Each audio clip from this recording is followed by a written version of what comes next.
संतों के धन राधा श्री राधा। आप बताओ काहे को देखो कथम ब्रह्मन तीन मुखा, तब काहे को तुम लटकाए हो। सारा सर्वेश बंधनम मदीयम तो पाद पंकजम, आपका क्या छिन गया भैया। तो नारद जी बोले कि इस पृथ्वी को हम उत्तम लोग समझ के आए, उत्तम लोग समझ करके आए कि बड़ा उत्तम लोग है। यहाँ कुछ सत्संग की इच्छा से आए थे, लेकिन सत्संग के लिए हमको अच्छा कोई स्थान नहीं मिला, मन बड़ा उच्चन हुआ, शांत नहीं। अच्छा ये बताओ, सही सही बात बताओ, उत्तम लोग ये पृथ्वी का है कि स्वर्ग लोग उत्तम है?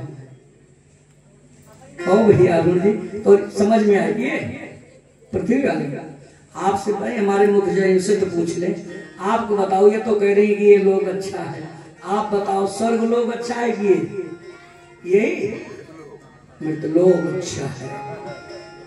अच्छा तो ये बताओ, आपो करें जब मृतलोक अच्छा है तो जब कभी संसार से चला जाता है तो काहे को नहीं लिखाते कि भूलोकवासी, वृंदावनवासी, जगन्नाथवासी, द्वारिका, यहाँ के भूलोक के तीर्थों का काहे को नहीं दिखाई देते?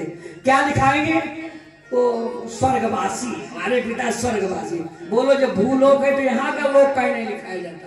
इसका मतलब झूठ बोल रहे हो, स्वर्गलोक की ज्यादा महत्ता है तभी तो दिखा दे। स्वर्गवासी हो गए, स्वर्गीय पिताजी, यहाँ का कहीं नहीं बताते। यही है हमारे जगन्नाथ में, बद्री नारायण में है, केदारनाथ में, प्रयाग में है, भूलोकवासी क्यों नहीं कहते? इसका मतलब कि निश्चित ही हम स्वर्ग का ज्यादा महत्व देते हैं। कारण क्या है कि स्वर्ग में चाहे गर्मी हो चाहे ठंडी हो, वहाँ हमेशा बसंत ऋतु रहती है, वहाँ पसीना नहीं होता, वहाँ गर्मी नहीं होती, वहाँ पर सदैव सौंदर्य बना ही रहता है, किसी भी प्रकार की वो नहीं होती। ठीक है ना? यहाँ तो गर्मी होगा तो पसीना, ठंडी होगी तो ज्यादा कंपकपी होगी, यहाँ तो सब संकट ही है, तमाम तरीके। वहाँ हमेशा ऋतु बढ़िया से रहती है, सदैव बसंत ऋतु रहती है। तो अब ये सब अगर समानता दी जाए तो आप बोलो स्वर्गलोक ठीक है ये? अच्छा, एकदम कसे है ये पक्के श्रोता हमारे, सही कह रहे हैं। वो चाहे जितना हो कुल मिला के, इसलिए अगर ये सब मिलाओगे तो स्वर्ग बढ़िया है। यहाँ का लोक इसलिए है, एक ऐसा ये लोक है भूतल जो स्वर्ग पहुंचे हैं कहाँ के नाते, बिना यहाँ आए कोई स्वर्ग आज तक नहीं गया। 84 लख जोनियां है, ये कर्म भूमि है, स्वर्ग की भूमि भोग भूमि है। वहाँ जो कमाए हो निकाल निकाल के खाओ, और कमा के आप नहीं धर सकते हो। अब भूलोक में खूब खाओ, मजा करो, कमाए कमाए के जमा करो। तो जिसकी पूंजी बराबर बैंक में जमा कर रहे हो और जो जमा करके केवल खा रहा है तो खाने वाले की कितने दिन चलेगी। और जो हमेशा जमा हो रहा है तो जमा यहाँ भूलोक में पूंजी धर्म की जमा होती है। ऐसी धर्मों से हम स्वर्ग के देवता बन जाते हैं और स्वर्ग में जमा की हुई पूंजी फिर वहां कर्म नहीं, मजा करो बस खाओ पियो। और जिस दिन पूंजी समाप्त हो जाएगी तो छीणे पूणे मृत्युलोकम विसंत, फिर ही ढकेल दिए जाओगे। आप सही कहा, हम भी मान लिया भैया आपकी बात यही ठीक है, क्योंकि यहाँ ढकेला भी नहीं जाएगा। जिस कुर्सी पे बैठे को भैया वो कुर्सी ठीक है, जब से कोई आया गरमाने भैया उठ जाओ आप उधर चलो, तो इससे तो पहले बैठे होते जिससे उठना न पड़ता, जहाँ से ढकेलना न पड़ता। भूलो कैसे है यहाँ का किया हुआ कर्म, इसके लिए देवता तरसते हैं। अगर ये बढ़िया न होता तो देवता लोग यही आए हैं, अहो अमीशाम किम कार शोधनम। ये सब भैया यही कहेंगे कि अरुण भैया कौन सा पुण्य कर्म किए हो। देवता पछता रहे हैं, ये लोग भैया भूलोक में जाकर के भगवत कथा सुनने को पा रहे हैं और हम लोग देवता भी होकर के कथा सुनने को नहीं पा रहे हैं। श्रीमद् भागवती वार्ता सुराना अब्दुल्ला, ये देवताओं को भी सही कह रहे हो। तो बोले मैंने उत्तम लोग समझ करके आया, लेकिन ऐसे घूमते रहा, तीर्थों में भी जाकर के तीर्थों में पाखंडियों का दर्शन हुआ। वहां वेश बनाए साधु सन्यासी, पाखंड निर्ता संता, तो हमको अच्छा नहीं लगा, इनके पास क्या सत्संग होगा। तो ब्रह्मचारी जी के आश्रम में गया, वहां देखे कुछ इनके यहाँ सन्यासी की तो बात छोड़ो, सन्यासी लोग बड़े बड़े कई तल्ले के महल बनाए हैं, जो संन्यास कर दें वो उल्टे दिखाई दिया। तो ब्रह्मचारी जी के आश्रम पे गया तो वहां दर्जनों बच्चे खेल रहे थे। हमने कहा कि किसके बच्चे हैं, तो कहा ब्रह्मचारी जी के। बोले ये भी तो हमको बड़ा गड़बड़ लग रहा है, ब्रह्मचारी जी के यहाँ इतनी फौज तैयार हो गई हो। फिर मौनी बाबा के आश्रम पर पहुंचे, बड़ा हल्ला हो रहा था। बोले किसका आश्रम है, कहा मौनी बाबा का आश्रम है। मौनी बाबा के आश्रम में हल्ला, ब्रह्मचारी के आश्रम पे दर्जनों बच्चे, और जो सन्यासी बाबा है उनका विभव देखने को हमें कहीं अच्छा नहीं लगा।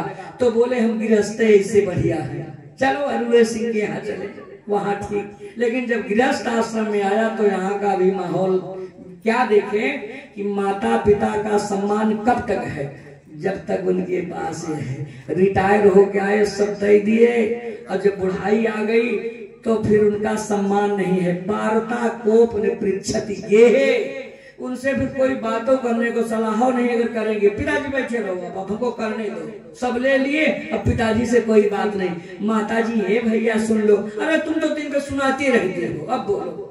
अब उनसे कोई बातों करने को नहीं तैयार है। जिन्होंने सारी जिंदगी अपनी तुम्हारे लिए दे दिया, सब कुछ दिया, आज परिवार के लोग उनसे बात करने को भी तैयार नहीं है। गृहस्थ आश्रम तो बड़ा गड़बड़ देखा हो। और पिताजी बोले तो बोले अब ज्यादा बोले ना तो इनके खटिया खलिहान में कह दो।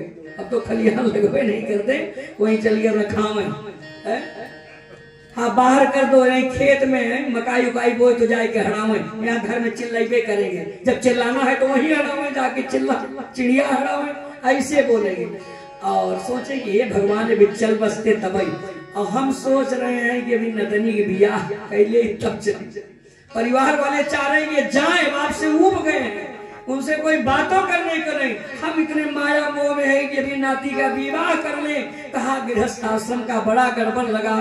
और एक ही बात देखा कि तरुणी प्रभुता गे है, श्यालको बुद्धिदायका, कीमत किसकी थी, हाँ घरवाली की कीमत ज्यादा है, माता पिता की कीमत नहीं। वो पत्नी कान में मंत्र दे दे तो पक्का। ये कब से मंत्र देने लगी जानते हैं? कोई बात हो दिन भर के रिपोर्ट धीरे से जाएगी। जब कमरे में गए देखिए सासू जी आज ये कह रहे थे, ससुर जी आए ये शिकायत कह गए, बोले सवेरे चले जाते हैं। मैंने जितनी शिकायत लिखना शुरू कर दिया। अब पति देवता मंत्र पाए नहीं, भड़क गए। अभी न सोचे कि माँ की, बाप की, भाई सबकी बुराई, यही सबसे देवी जी ठीक है। और देवी जी की बात मान लिया। जरा विचार करो, ये भागवत की बात कर रहे, कोई कहानी नहीं कर रहे। नारद जी बोले कि वहां की यह है कि तरुणी प्रभुता गे है। और मंत्र की प्रथा कब से चली बताओ? बलदाऊ जी की लंबाई 7 हाथ थी। 7 हाथ और उनकी पत्नी 21 हाथ की थी। कितना? लंबाई 21 हाथ की। बलदाऊ जी 7 हाथ के थे। तो ब्रजवासी और द्वारकावासी जितने भी थे, भगवान श्री कृष्ण भी मजा ले। जब भगवान श्री कृष्ण कहीं घूमने जाए तो सुंदर गुलाब की माला ले आओ, 2 माला। कहा भैया एक काम करो, अच्छा एक माला बलदाऊ जी को दे और एक माला भाभी जी को दे। तो कहा भाभी जी भैया के गले में डालें और भैया भाभी के गले में। तो भाभी तो 14 हाथ की है, अब भैया 7 हाथ के हैं, तो भाभी जी तो भैया के गले में माला पहनाए दे। अब बलदाऊ जी उछले तो ताली बजाओ, हो भैया नहीं डाल पाए माला गले में। तो बलदाऊ जी को बड़ा गुस्सा लगा। ये हमारी सब हंसी करते हैं, हम उछल उछल के माला पहनाते हैं और ये लंबी है माला डाल देती हैं। तो उनका शस्त्र क्या था? हल उठाए, हल को आदेश दिया छोटी कर दो, लगाए कंधे में ऐसे जैसे नट बोल्ट पे कसे, धीरे धीरे धीरे धीरे धीरे धीरे ऐसे ले आए। तो और बोले और कितना नीचे ले जाए? बोले सब बोले थोड़ा सा और, तो बराबर हो गई। बोले और थोड़ा एक कान तक कर दो, तो थोड़ा और दाब दिया। तो बलदाऊ जी के कान तक उनकी लंबाई हो गई। और जिस दिन उनके कान तक हुई तब ऐसे अपने पति के कान में मंत्र देना शुरू कर दिया। ये प्रथा तब ऐसे चल गई। जब कान तक हो गई तो ये कान में मंत्र देने लगे। भैया सुनो, तो कान में ऐसा न मंत्र दिया करो कि जिससे परिवार बिखर जाए। देवी लोग आपको सुनो, ऐसा न मंत्र दिया करो कि परिवार आपके मंत्र से ऐसा भर दो कि वो पिताजी से न बोले क्या मसाला भर दिया। पिता तो अपने पुत्र का सदैव हितैषी होता है, लेकिन अब बेटा बापे से नहीं बात करता। वार्ता कोप ने पृछत गे है। मैंने देखा है बहुत गड़बड़ है। वहां से चल पड़ा और तरुणी प्रभुता चाल। अगर कोई सलाह लेंगे तो किससे? साले साहब से, माता पिता से नहीं। गाड़ी उठाएंगे ससुराल जाएंगे कि नया काम करने वाले हैं, साले साहब जो कह दे। अब बताओ, या तो पत्नी सलाह दे या पत्नी का भाई सलाह दे। घर वाला कोई है ये नहीं। लेकिन फिर भी दिक्कत यह बात का है, सम्मान पत्नी का भाई का। लेकिन फिर भी क्या होता है, दंपति नाम कनकनम। फिर भी पति पत्नी में झगड़े होते हुए दिखाई देता है। जबकि पत्नी के भाई का सम्मान आजकल और पत्नी का सम्मान, और फिर भी पति पत्नी में झगड़ा। बोले ये गृहस्थ आश्रम ठीक नहीं है। तो बोले हम गृहस्थों को देखा, सन्यासियों को देखा, सबको देखा। जब इतनी दूर आए हैं तो वृंदावन क्यों न बोले। वृंदावन में आया तो वहां हमें अच्छा लगा, बड़ी शांति मिली। वहां एक वो समय ज्यादा हो गया, इसलिए संक्षिप्त कर रहे हैं। ज्ञान वैराग भक्ति वाली की कथा वही।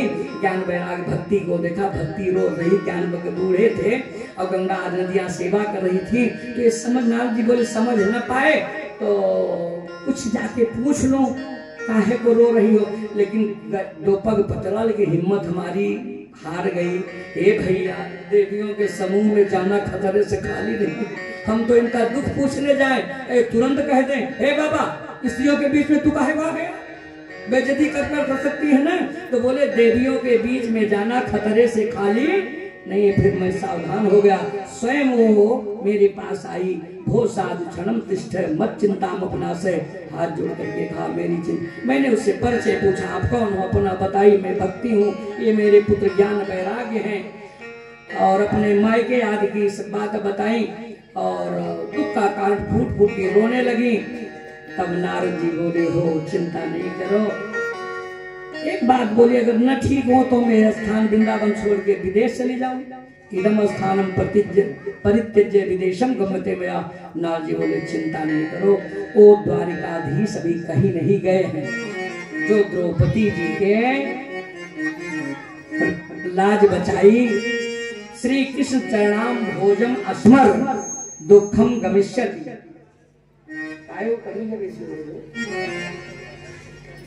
अच्छा चलो बोलो भागवत भगवान की जय हो। श्री कृष्ण चरणाम भोजम अस्मर, भगवान का स्मरण करो और उनके स्मरण से सारे दुख अपने आप दूर हो जाएंगे। ब्रज के नंद लाला। राधा जो के सावरिया सब दुख दूर हुए, जब तेरा नाम लिया। सब दुख दूर हुए, जब तेरा नाम लिया। ब्रज के नंद लाला, राधा जी के सावरिया सब दुख दूर हुए, जब तेरा नाम लिया। सब दुख दूर हुए, जब तेरा नाम लिया। जब तेरे गोकुल में आई विपदा भाई, जब तेरे गोकुल में आई विपदा भाई, एक सारे पर सारी विपदा टाली।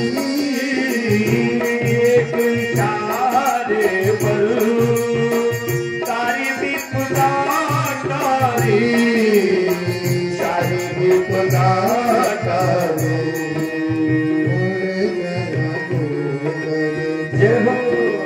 जिसे तूने उठा लिया, सब दुख दूर हुए, जब तेरा नाम लिया।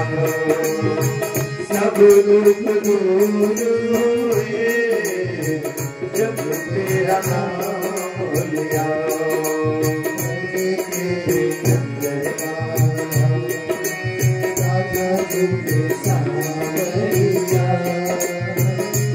दुख दूर हुए,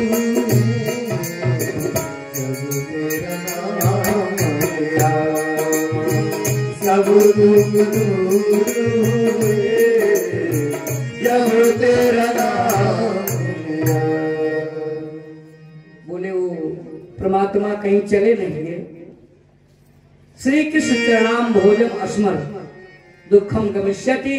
फिर नारद जी ने तमाम उपाय किए, वेद वेदांत का घोष किया, गर्जना किया, गीता पाठ सुनाई, लेकिन उनकी मूर्छा नहीं गई। तब नारद जी चल पड़े। आकाशवाणी हुई कि उद्यमा सफलम स्नेयम, तुम्हारा उद्यम सफल होगा। एक तदर्थे सत्कर्म, उसके लिए सत्कर्म करो। तो मेरी समझ में नहीं आ रहा है सत्कर्म है क्या। तब शनकादिक ने सत्कर्म भागवत, बोलो भागवत भगवान की जय हो। उनको सत्कर्म बताया कि सत्कर्म क्या है, भागवत धर्म को सत्कर्म बताया। और वो भागवत शनकादिक ने हरिद्वार में आकर के नारद जी को सुनाई। नारद जी मुख्य जजमान बने। तांत महात्मा से तट भर गया और ज्ञान वैराग भक्ति वहां आकर के पधारी। और भक्ति सुतो तो करुणो गीता प्रेम रूपा सहसा विरासी श्री कृष्ण गोविंद हरे मुरारी नाथेति नामान मुहुर्बदंती। और जब ये सब देखा कि भक्ति महारानी पधारी ज्ञान वैराग के साथ, शनकादिक बोले कि ये भागवत के अभी अभी श्लोक के अर्थ से इनकी उत्पत्ति हुई। और दिव्य भक्ति का जब आनंद में चला और यही सुना रहे थे कि श्रीमद् भागवत की कथा का सदा सेव्या श्रीमद् भागवती कथा यस्याः श्रवण मात्रेण हरिचित्तम समासे, जीवन भर से सुनना चाहिए। जिसके सुनने मात्र से हरि चित्त में चिपक जाते हैं। और एक एक श्लोक के वाचन से जो गायत्री पुरस्चरण का फल मिलता है वो श्रीमद् भागवत के एक एक श्लोक से प्राप्त होता है। बड़ी इसकी महिमा गाई। और अंत में जब संकीर्तन हो लगे, अलौकिको यम महिमा मनीश्वरा सप्ताह जन्यो दिविलोकितो मया मूढ़ा सखा जी पशुपक्षिणो मत सर्वे निष्पापितमा भवन्ति। नारद जी ने कहा कि मैंने आज देख लिया भागवत की अलौकिक महिमा की।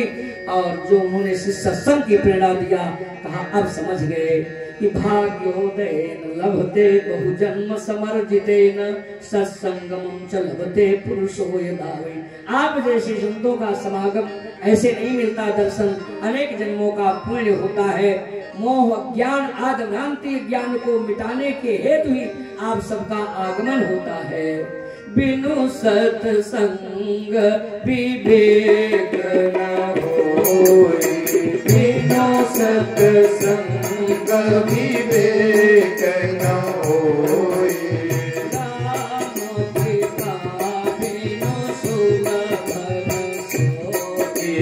राम कृपा बिनु सुलभ न सोय, राम कृपा बिनु सुलभ न सोय, राम कृपा बिनु सुलभ न सोय, राम कृपा बिनु सुलभ न सोय, बड़े भाग्य पाइय सत्संगा बड़े भाग पाइय सत्संगा, नहीं प्रयास होई भवभंगा, नहीं प्रयास हो भवभंगा। अनेक जन्मों का पुण्य होता है तभी ये ऐसा सत्संग मिलता है और ये भागवत की बड़ी दिव्य महिमा है। तब नारद जी ने कहा कि जो ये भी आप कथा सुनाए, ज्ञान वैराग भक्ति का कल्याण हुआ, क्या पुण्यात्मा का ही कि कोई पापी भी इस भागवत को सुन के तरे है? इसके उस इतिहास को समझाने के लिए हाँ पापी भी से तरते हैं। बोले कौन तरा? जिसके लिए आत्मदेव और धुंधली की कथा सुनाते हैं, जिसमें गोकर्ण धुंधकारी का चरित्र कि धुंधकारी जैसे प्रेत पाप कर्म में परायण रहने वाला, घर में वैश्या को रखने वाला, जिसके कर्म से पिता चले गए, माता कुएं में गिर गई, इतना बड़ा अत्याचार किया, इतना बड़ा अत्याचारी भी वैश्या ने उसको जला दिया, प्रेत हुआ। तो ऐसे प्रेत का भी कल्याण श्रीमद् भागवत की कथा से हुआ।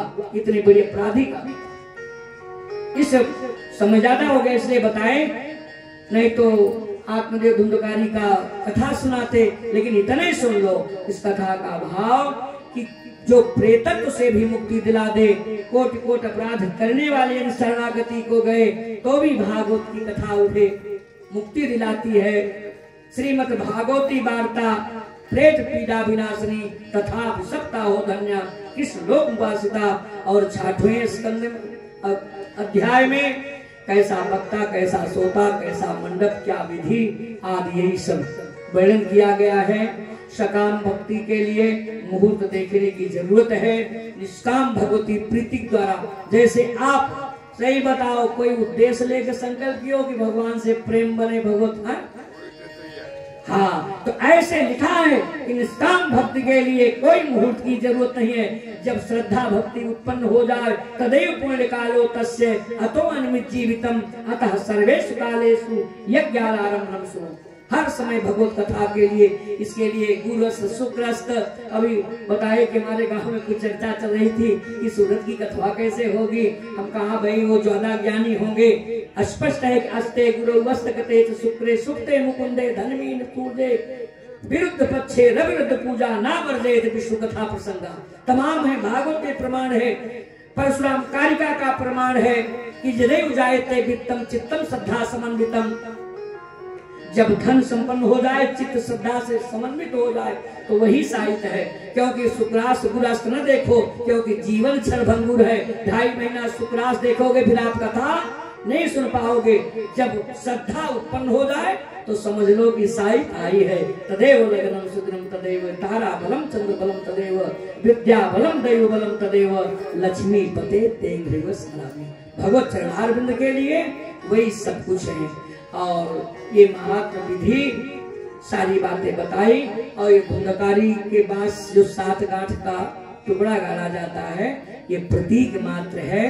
और 7 गांठ क्या है? वासना की 7 गांठें, काम क्रोध लोभ मोह मद मत्सर।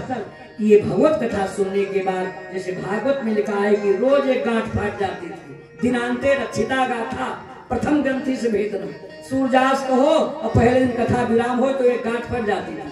यही बास की गांठ नहीं, वासना की, जो धीरे धीरे एक ही दिन में कपड़ा ज्यादा गंदा है तो रगड़ दाओ तो कोई फायदा नहीं, धीरे धीरे सफाई होगी। इसलिए प्रथम दिन प्रथम ग्रंथि, द्वितीय दिन द्वितीय, तृतीय दिन तीसरे करके एवं सप्त दिवसे सप्त ग्रंथि से भेदनम काम क्रोध लोभ मोह मद मत्सर अविद्या, ये 7 अविद्या की ग्रंथियां हैं। विद्यन्ते हृदय ग्रंथि छिद्यन्ते सर्व संशया, यही 6 अध्याय का जो महात्म है। समय के अंतर्गत आज विलंब हो गया। कल की कथा ठीक 3:30 बजे प्रारंभ हो जाएगी। 3 बजे ये आएंगे। आप सब भैया यहाँ बड़ी छाया रहती है, रास्ते में भले हो लेकिन यहाँ 3 बजे पूरी छाया हो जाती है। आप सब समय से पधारे और समय पर, चूंकि विलंब भी ज्यादा न हो और समय से मैंने 7 के पहले आरती आज सब हो जाए, प्रसाद वितरण हो जाए, यही से किया जाए। बोलो भागवत भगवान की जय हो।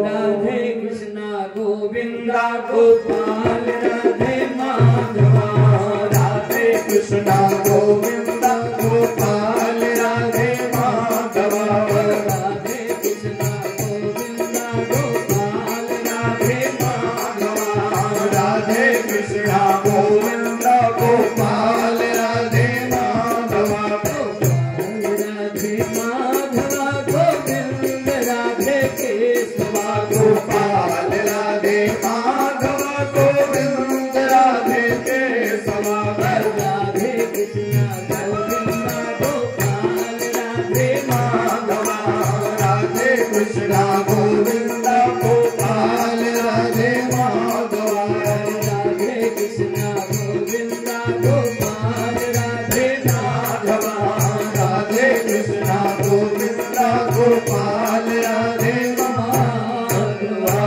भागवत भगवान की जय हो।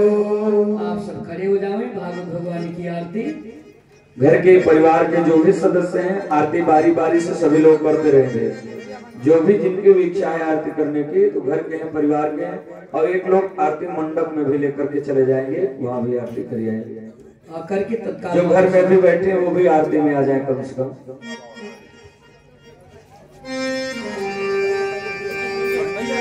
और जहाँ तक आवाज पहुँच रही भैया, अगर आज नहीं आए हैं, वैसे आज की कथा तो मुख्य कथा है। कल की कथा में सब लोग भारी संख्या में यहाँ विराजमान हो। समस्त ग्रामवासी क्षेत्रवासी पधारे, भगवान सबके हैं, वृंदावन धाम है। ठाकुर जी के नाते सब लोग आप यहाँ पर पधारे और भगवत कथा का आनंद लें।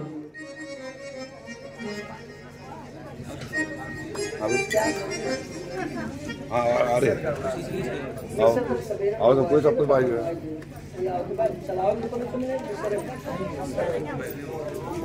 कबड्डी पहले वहाँ चले यही